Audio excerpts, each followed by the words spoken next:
नमस्कार। India debate में आप सबका स्वागत है। मैं हूं आशुतोष पाठक। दोस्तों, आज आपके लिए एक बड़ी खबर लेकर के आया हूं। वैसे तो मैं हर रोज आपके लिए कोशिश करता हूं कि कुछ नया लेकर आऊं। आज नया भी है और बड़ा भी है। नया यह है कि पिछले 30 वर्षों से लगभग मुंबई में जिसकी तूती बोल रही थी, और तूती हर तरह से बोल रही थी, पर्दे पर, बाजार में, और एक प्रकार से कहिए कि बाहुबली होने के मामले में, तीनों जगह उनकी तूती बोल रही थी। पर्दे पर इसलिए क्योंकि लगातार उनकी फिल्में आती थी। कभी कहा जाता था 100 करोड़ की फिल्में हैं, कभी 200 करोड़ की फिल्में हैं, कभी 500 करोड़ की फिल्में हैं। फर्जी फिल्में होती थी, ब्लैक मनी का पूरा खेल चलता था। और जब तक लोगों को ये पता चला कि ये पूरा खेल ब्लैक मनी का है, तब तक उनको बेनिफिट ऑफ डाउट मिलता रहा और वो सफल अभिनेता कहलाते रहे। सड़कों पर उनकी बड़ी एक बाहुबली की छवि थी। बहुत सारे लोग कह रहे थे कि उनका सिर्फ यही काम होता है कि रात को वो शराब पी लेते हैं और फिर कुछ दोस्तों के साथ गाड़ियों में मुंबई का भ्रमण करते हैं। तो सड़कों की तो ये स्थिति उनकी ये है। बाजार की स्थिति ये है कि मैंने जब बाजार का जिक्र किया तो पैसे का भी गुरूर था। 100 करोड़ कमा रही है, 200 करोड़ कमा रही है फिल्में, तो जाहिर है उनके पास भी पैसे आ रहे थे। तो पैसे की हनक और एक प्रकार से गुंडागर्दी की भी ठसक कहें, और फिल्म के हिट होने की भी ठसक एक एक्टर के रूप में, इसकी ठसक की वजह से, और इसकी जो ठसक थी उसके पीछे का कारण था अंडरवर्ल्ड। और ये बात अब किसी से छिपी नहीं है कि कुछ अभिनेता के अंडरवर्ल्ड से किस प्रकार के रिश्ते हैं। वो एक नहीं है, लेकिन एक जो सबसे मशहूर नाम है वो सलमान खान है।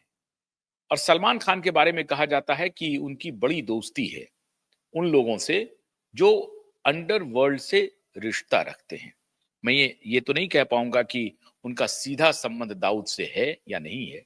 है ही होगा, निश्चित ही होगा। वो दाऊद के मेहमान भी होते थे, दाऊद के गेस्ट भी होते थे। जो जिनका दाऊद से कभी संबंध होता था, बाबा सिद्दीकी, उनके ये बड़े करीब थे। और बाबा सिद्दीकी जैसे ऐसे सैकड़ों लोग हैं जिनका अंडरवर्ल्ड में बहुत अंदर तक रिश्ता है, और उनके साथ इस महाशय का भी रिश्ता है, बहुत बड़ा रिश्ता है।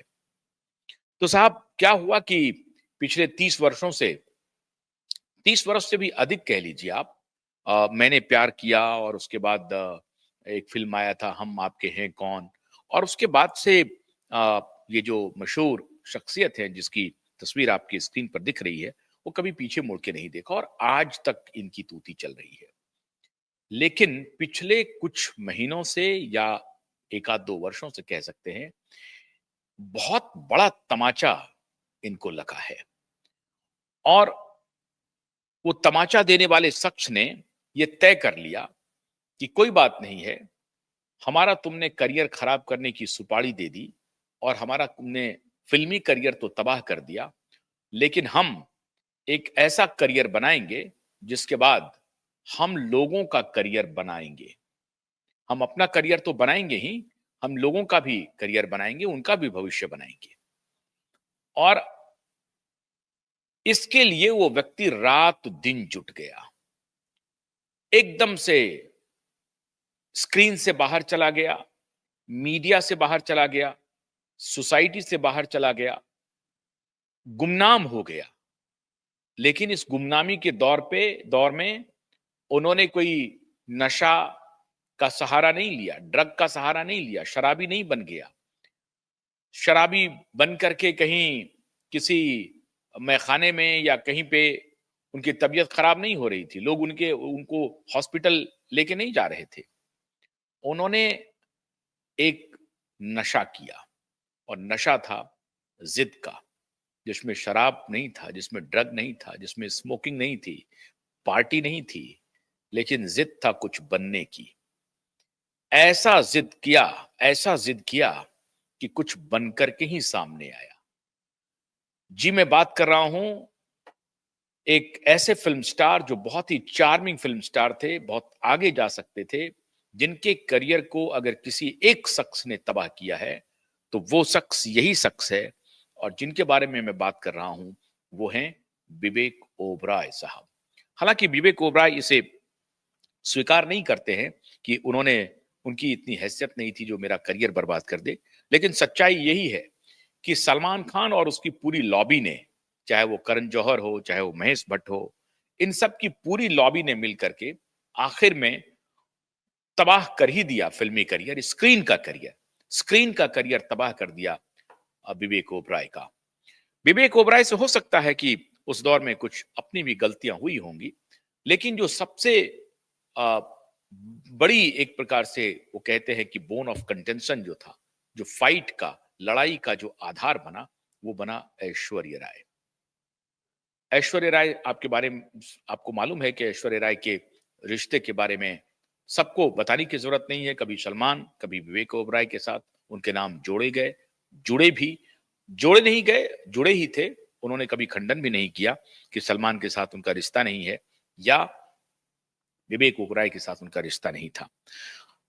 इन वजहों से ऐश्वर्या एक जरूर कड़ी थी सलमान और विवेक ओबराय के बीच में रिश्ते के खराब होने की। सलमान एक ऐसा एक्टर था जो कोई भी एक्टर जो जिस तेजी से आगे बढ़ रहा था और उनको लगता था कि इसकी पर्सनैलिटी हमारे ऊपर भारी पड़ रही है, तो वो उसको पसंद नहीं होता था।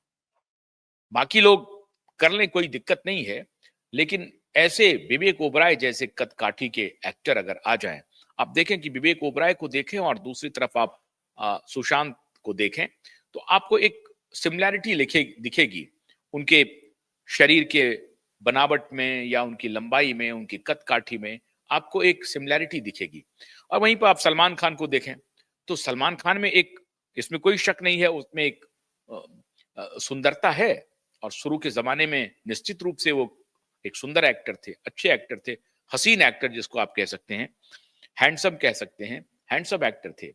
लेकिन बाद के दिनों में उनका सारा हैंडसम जाता रहा।